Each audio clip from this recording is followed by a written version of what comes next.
Welcome. It is Sunday, December 27th. I wasn't planning to be with you originally, but I couldn't locate our new presiding bishop's sermon, and so I am here to talk to you about one of my favorite carols that we actually sang on December 20th in our worship service, but not on Christmas Eve, and just invite you into that a little more deeply, into what it's calling from us. And that is the carol, "It Came Upon a Midnight Clear." And there's two really interesting things about this carol. First is that it doesn't talk about Jesus' birth at all. Maybe it's the only Christmas carol that doesn't mention it. And the second thing is that it sounds as if it's singing about something that happened. It came upon a midnight clear, that glorious song of old, the angels, and of course the implication being the announcement that the angels made on that first Christmas night. But in fact, while the first stanza is in the past tense, the rest of the carol looks forward, which I find very interesting. The first stanza, "It came." The second stanza, "They still are coming, those angels." The third stanza calls us to look at the fact that the angels are still coming. So it's kind of in the present, but with that idea of this great continuum of the angels' song. And then in the fourth stanza, we are called to look ahead to that time when the song of the angels, which is, of course, peace on earth, will be the song of the entire earth, and we will sing that back to the angels. So just to think about these words a little more deeply, beautiful words, and this is where the poetry of hymns becomes so powerful. It's not just telling a story, but it's telling a story in poetic images that invite our imagination to come into it and create for each of us our own images as we sing and think about these beautiful words. "It came upon a midnight clear, the glorious song of old, from angels bending near the earth to touch their harps of gold." The whole song is very peaceful in its imagery. It's not the sky ripping apart with blazing light and music as sometimes the angel's announcement is thought of, but it's this image of them just gently touching the strings of their harps, which then begin to resound. And their song, of course, "Peace on the earth, goodwill to all, from heaven's gracious King." And then this image of the world in rapt stillness. Everything stops as the world listens to the song of the angels. The world in solemn stillness lay to hear the angels sing. The second stanza, "Still through the cloven," meaning broken apart, but gently, "still through the cloven skies they come, with peaceful wings unfurled." Just imagine rank after rank of angels unfurling their wings in this beautiful, perhaps rush of movement, and still their heavenly music floats o'er all the weary world as they are coming. And then beginning to think about our position in the midst of this, above its sad and lowly plains, the weary world, they bend on hovering wing. So they are bent over us, those who are weary and perhaps bent low with the sufferings and trials of life. The angels are bending over us, sheltering us and protecting us. They bend on hovering wing, and ever o'er its babel sounds, the tumult and strife and all the conflicting voices of earth. Ever o'er its babel sounds, the blessed angels sing, and their peaceful song drowns out all that conflict.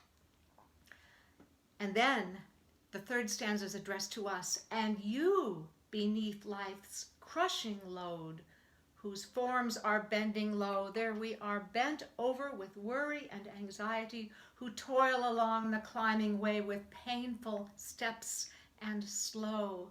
That describes us now, doesn't it? Look now. We are called to, as we are bent over, we are called instead to look up. Look now, for glad and golden hours come swiftly on the wing. Oh, rest beside the weary road and hear the angels sing. Set your burdens down, sit back and look up and just listen to these songs of peace.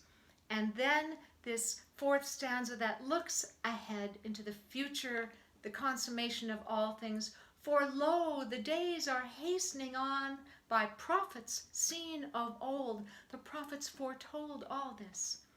When with the ever-circling years, what a beautiful image of time as years that are circling on. When with the ever-circling years shall come the time foretold. So the years are circling, but yet always moving ahead to that time that the prophets told us when the Messiah will return. When peace shall over all the earth its ancient splendors fling, and all the world give back the song which now the angels sing. So when we sing this hymn, we can think of ourselves as acting now in this present time as we will in that future time when all things are gathered into God. So we are returning this song to the angels just as they are singing it to us. Isn't it wonderful how we are taken out of the present moment and put in this cosmic continuum of the song of the angels, all through one little carol written by a Unitarian minister in the mid-19th century. So I invite you to sing this with me. If you have a chance to go and print this out from the same page where you found this service on our homepage, you can do that and sing along. If you're really good at singing harmony, I invite you to sing the tenor line an octave higher. It makes a beautiful descant. My voice is still creaky from all the singing that we've done in the past week, so I'm going to sing pretty softly, and I would like it if your voices would overtake mine.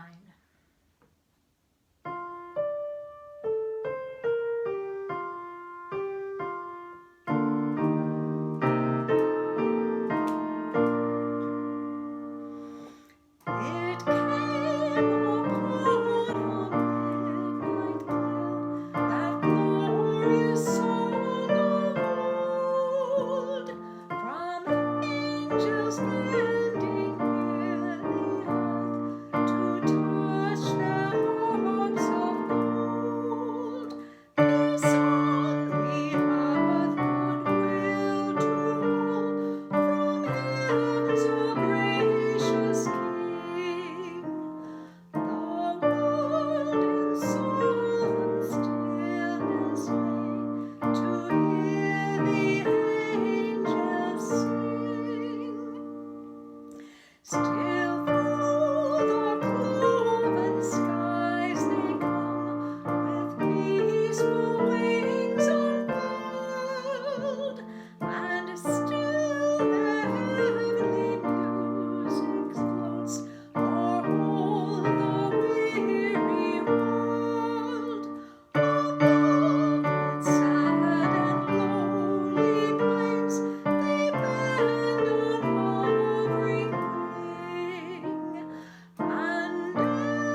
thank you for joining me, spending this time with me, and I wish you a blessed day and week, and we will see you again this coming Sunday at our drive-in service and online. A blessed New Year to you all, and a merry rest of the Christmas season until then. Peace be with you.